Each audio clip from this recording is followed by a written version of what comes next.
Hello friends, চলে এসেছি একটা ছোট্ট মিনি ব্লগ নিয়ে। তো চলে এসেছি আমার বাপের বাড়ির দিকে, মানে আন্দুলে।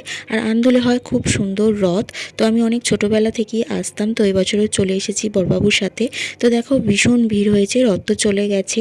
তো তারপরে দেখো রথ চলে যাওয়ার পরে যে জিনিসপত্রগুলো ব্যাকে আসে সেগুলোই আসছে, তোমাদের সঙ্গে একটু শেয়ার করে দিলাম। আর ভিড়ের পরিমাণটা দেখো কত বেশি, একটু যেতে লেট হয়ে গিয়েছিল বলে সেই জন্য এত ভিড়ের মধ্যে মানে আর কিছুই খেতে ইচ্ছা করছিল না।